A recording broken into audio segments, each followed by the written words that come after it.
नमस्कार दोस्तों, आप सब कैसे हैं? आई होप आप लोग अच्छे होंगे। आज हम लोग देखेंगे सामान्य ज्ञान से भारतीय इतिहास से कुछ महत्वपूर्ण तथ्य सभी परीक्षाओं के लिए महत्वपूर्ण है।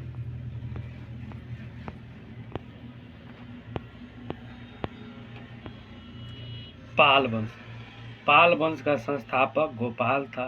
इसका शासनकाल 750 से लेकर 770 तक रहा। गोपाल बौद्ध धर्म का मतानुयायी था। गोपाल के बाद धर्मपाल आया।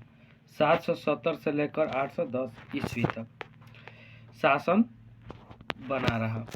धर्मपाल ने विक्रमशिला विद्यालय भागलपुर और सोमपुर बिहार की स्थापना करवाई। धर्मपाल के बाद देवपाल शासक बने। जावा शासक बालपुत्र देव के अनुरोध पर देवपाल ने उन्हें नालंदा में बौद्ध विहार बनवाने के लिए 5 गांव दान में दिए थे। महिपाल प्रथम के समय चोल शासक राजेंद्र चोल ने गंगा का अभियान किया। महिपाल द्वितीय के समय केवर्त जाति ने विद्रोह कर दिया और महिपाल की हत्या कर दी। सेन वंश। 12वीं सदी के अंत तक बंगाल में पाल के स्थान पर सेन वंश स्थापित हो गया। सेन शासक बल्लाल सेन ने दान सागर एवं अद्भुत सागर ग्रंथों की रचना की थी। लक्ष्मण सेन के दरबार में गीत गोविंद के लेखक जयदेव तथा ब्राह्मण सर्व के लेखक हलायुध रहते थे। कश्मीर के राजवंश। इस काल में कश्मीर के 3 प्रमुख राजवंश थे। कारकोट, उत्पल तथा लोहार वंश थे। कारकोट शासक ललितादित्य मोतापिंड 724 ईस्वी से लेकर 770 ईस्वी तक इसका शासन कर रहा। कश्मीर में मार्तंड सूर्य मंदिर का निर्माण करवाया था। कला की राजतरंगिणी में लोहार वंश के अंतिम शासक जय सिंह, जो इसका शासन 1128 से लेकर 1155 ईस्वी तक का विवरण है। गुर्जर प्रतिहार वंश। मालवा के शासक नागभट्ट 730 ईस्वी से लेकर 756 ईस्वी तक को गुर्जर प्रतिहार वंश का संस्थापक माना जाता है। नागभट्ट द्वितीय 800 से लेकर 833 ईस्वी तक इस वंश का एक अन्य प्रमुख शासक था। महिर भोज का शासनकाल 836 ईस्वी से लेकर 885 ईस्वी तक सर्वाधिक महत्वपूर्ण प्रतिहार शासक का था। वह विष्णु का उपासक था और उसने आदिवरा और प्रभास की उपलब्धि ली थी।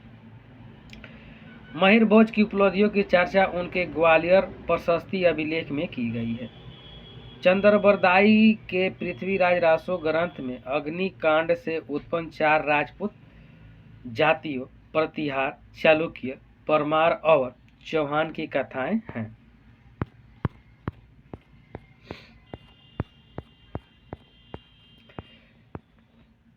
जेजाक भुक्ति के चंदेल। जेजाक भुक्ति बुंदेलखंड में 19वीं सदी में चंदेल वंश स्थापित हुआ। इसका संस्थापक नूनुक था। इसकी राजधानी खजुराहो थी, अभी मध्य प्रदेश में पड़ता है। चंदेल शासक धंग ने जल समाधि ले ली थी। चंदेल शासक विद्याधर ने महमूद गजनवी के आक्रमण का सफलतापूर्वक विरोध किया था। प्रसिद्ध सेनापति अलाउद्दीन चंदेल शासक परमादि देव के दरबार में थे। पृथ्वीराज चौहान से युद्ध करते हुए वीर गति को प्राप्त हुए अलाउद्दीन जगनिक के अल्लाखंड के नायक थे। इस काल में निर्मित कंदरिया महादेव का मंदिर शैव धर्म तथा चतुर्भुज मंदिर वैष्णव धर्म से संबंधित था। गढ़वाल वंश कन्नौज में है। इसका संस्थापक चंद्रदेव था। गोविंद चंद्र इस वंश का एक विद्वान शासक था। उसके मंत्री लक्ष्मीधर के कृत कलतरु नामक एक ग्रंथ लिखा था। गढ़वाल शासक जयचंद का समकालीन पृथ्वी राय तृतीय था। चंदवार का युद्ध 1194 ईस्वी में जयचंद और मोहम्मद गौरी के बीच हुआ, जिसमें जयचंद पराजित हो गया था। श्री हर्ष जयचंद के दरबार में रहते थे, जिन्होंने नैषद चरित्र ग्रंथ लिखा था। गुजरात के चालुक्य या सोलंकी वंश,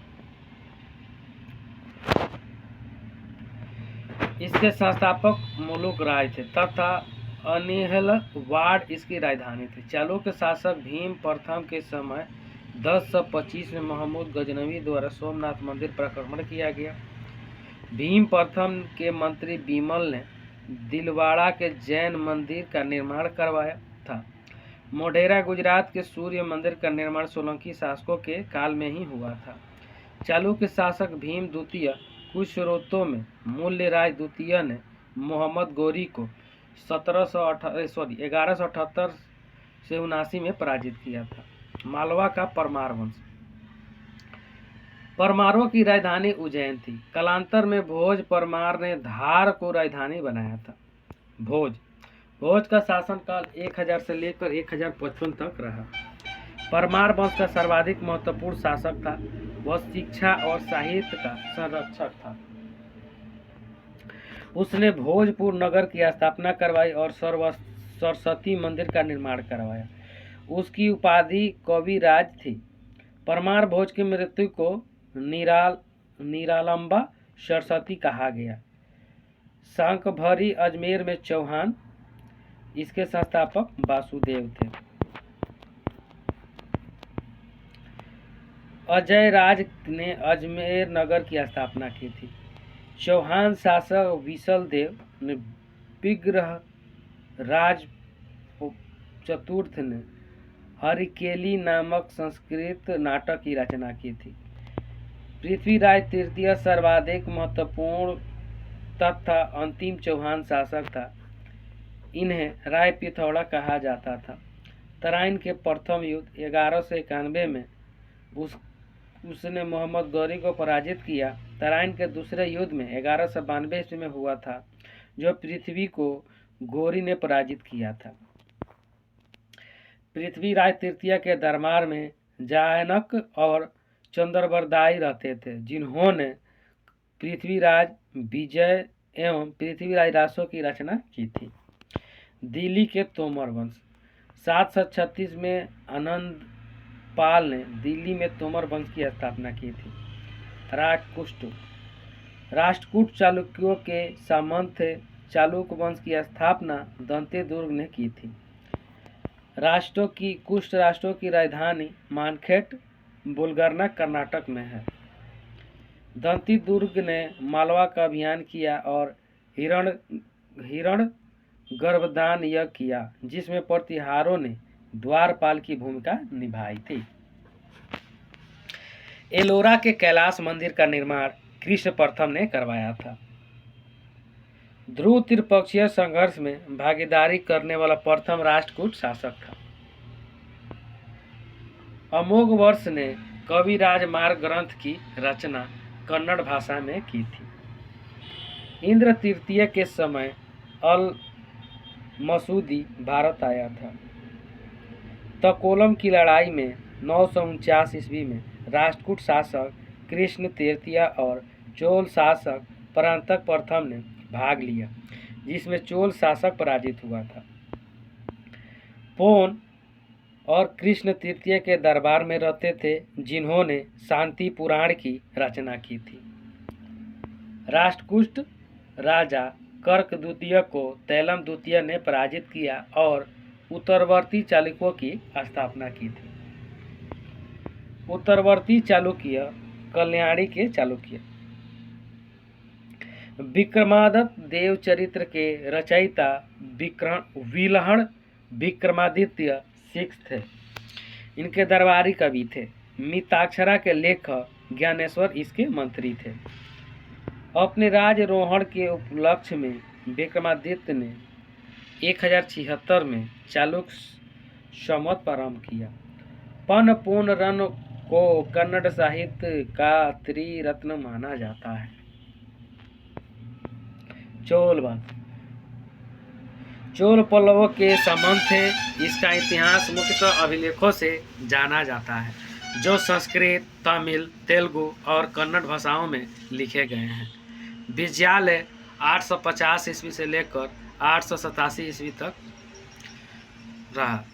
चोल राज की स्थापना की और उसने नरकेसरी की उपाधि धारण की थी।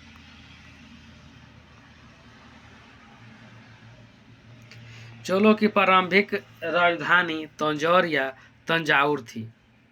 अमरमोलीवर्म राज प्रथम ने पांड्य, चेर तथा श्रीलंका के गठबंधन को पराजित किया। उसने श्रीलंका के शासक महेंद्र पंचम को पराजित कर लंका के उत्तरी क्षेत्र पर अधिकार कर लिया।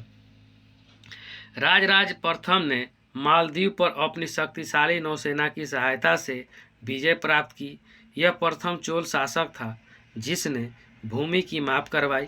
अपने जीवन काल में ही अपने पुत्र राजेंद्र प्रथम को सम्राट घोषित कर दिया। राज प्रथम ने तंजौर में वेदेश्वर राजेश्वर शिव मंदिर का निर्माण करवाया था। राजेंद्र प्रथम ने संपूर्ण श्रीलंका को जीत लिया। 1022 ईस्वी में गंगा घाटी का अभियान किया। पाल शासक महिपाल को पराजित किया। इस उपलक्ष्य में वापस आकर गंगैकोंड चोलमपुरम नामक नगर की स्थापना की और गंगैकोंड चोल की उपाधि धारण की। राजेंद्र प्रथम ने गंगैकोंड चोलपुरम को चोल राज की नवीन राजधानी बनाया।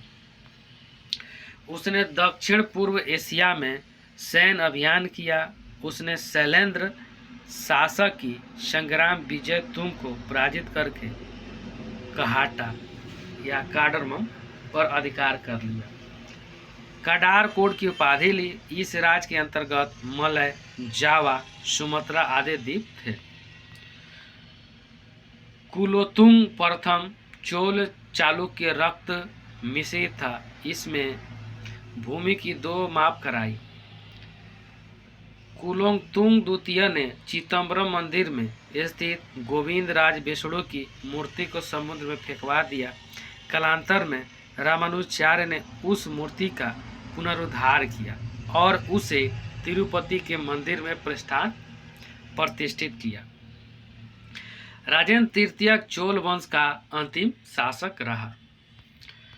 शासक प्रवर्धन चोल प्रशासन में उच्च श्रेणी के अधिकारी को पेरुदनम तथा निम्न श्रेणी के अधिकारी को सिरुदनम कहा जाता था। साम्राज्य का विभाजन प्रांतों में होता था। प्रांतों को मंडल कहा जाता था, जिन पर राज परिवार के लोग नियुक्त होते थे।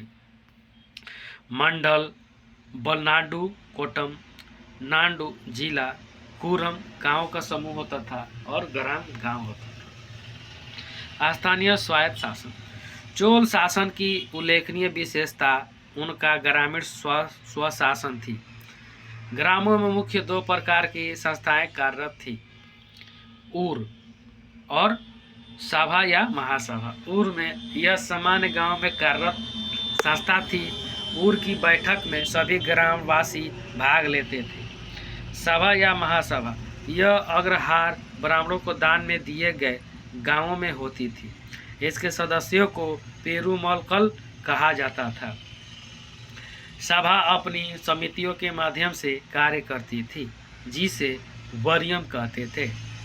समिति के सदस्य का चुनाव लॉटरी पद्धति के द्वारा किया जाता था, किंतु कुछ समितियां निम्न प्रकार की थी, जो तोटवारियम, उद्यान समिति, एरीवारियम, तालाब समिति, पोनवारियम, स्वर्ण समिति।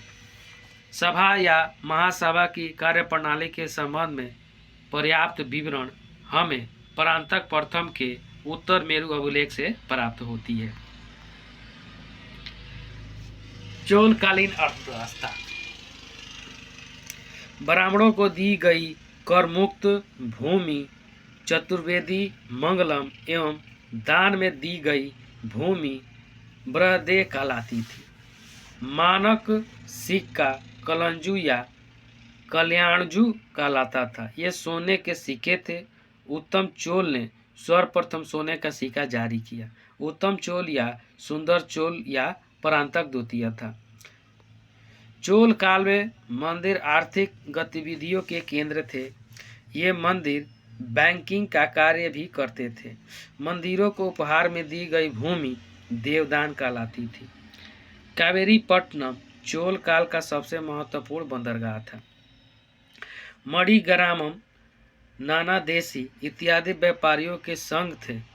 नाना देशी अपने उद्यम के लिए पूरे विश्व में विख्यात थे। संस्कृति चोल राजाओं के समय तमिल प्रदेश में शैव तथा वैष्णव धर्मों का बोलबाला रहा। विष्णु के उपासक को अलवार तथा शिव के उपासक को नयनार संत कहा जाता था। कुलोत्तुंग प्रथम का राजकवि जयगोंदर एक प्रसिद्ध तमिल कवि था। उसे कलिंगतुपड़ी की रचना की थी। कम्बन, ओट्टकुट्टन और पुंगलेंदी तमिल साहित्य के विद्वान थे। परसी ब्राउन ने तंजौर के विदेश्वर मंदिर में विमान को भारतीय वास्तुकला का चरमोत्सव माना है। समकालीन अन्य राज्य मदुरै के पांड्य मारवम सुंदर पांड्य के अधीन पांड्य सत्ता का उत्कर्ष हुआ। मारवम कुलशेखर वर्मन एक प्रमुख शासक था। द्वार समुद्र के होयसल वंश का संस्थापक विष्णुवर्धन था। इसने द्वार समुद्र को अपनी राजधानी बनाया था। देवगिरी के समान यह भी यादव कुल से संबंधित था। वीर बलवान द्वितीय के समय यह राज शक्तिशाली हुआ। द्वार समुद्र का आधुनिक नाम हैलेबीड है। वारलंग का काकतीय वंश संस्थापक वेद प्रथम था। इसकी वंश की शासिका रुद्रमा देवी थी। इस वंश का अंतिम शासक प्रताप रुद्र था। इसका शासनकाल 1295 ईस्वी से लेकर 1323 ईस्वी तक इसका शासनकाल रहा। देवगिरी का यादव वंश संस्थापक भिल्लम। इस वंश का सबसे प्रतापी राजा सिंहड़, जिसका शासनकाल 1210 ईस्वी से लेकर 1246 ईस्वी तक इसका शासनकाल रहा। इस वंश का अंतिम स्वतंत्र शासक रामचंद्र था, जिसने अलाउद्दीन के सेनापति मलिक काफूर के सामने आत्मसमर्पण किया था। दिल्ली सल्तनत की स्थापना के पूर्व की राजनीतिक स्थिति अरबों पर सिंध पर आक्रमण। मोहम्मद बिन कासिम के नेतृत्व में अरबों ने भारत पर पहला सफलता आक्रमण किया था 712 ईस्वी में। चचनामा या फतहनामा सिंध से अरबों के आक्रमण के विषय में पर्याप्त जानकारी हमें प्राप्त होती है या मिलती है। तुर्कों का आक्रमण गजनवी वंश यामनी वंश का संस्थापक अल्तगीन था। उसने गजनी को अपनी राजधानी बनाया। अल्तगीन का दामाद सुबकुद्दीन था। वह प्रथम तुर्की का था जिसने हिंदू शाही शासक जयपाल को पराजित किया था। महमूद गजनवी सुबकुद्दीन की विजयों से उत्साहित होकर उसने पुत्र महमूद गजनवी से 1000 ईस्वी से लेकर 1027 ईस्वी तक भारत पर 17 बार आक्रमण किया था। महमूद गजनी ने 1025 में गुजरात स्थित सोमनाथ मंदिर शिव मंदिर पर आक्रमण किया। उस समय गुजरात का शासक भीम प्रथम था। किताबुल हिंद का लेखक अलबुर्नी महमूद गजनवी के साथ भारत आया था। शाहनामा का लेखक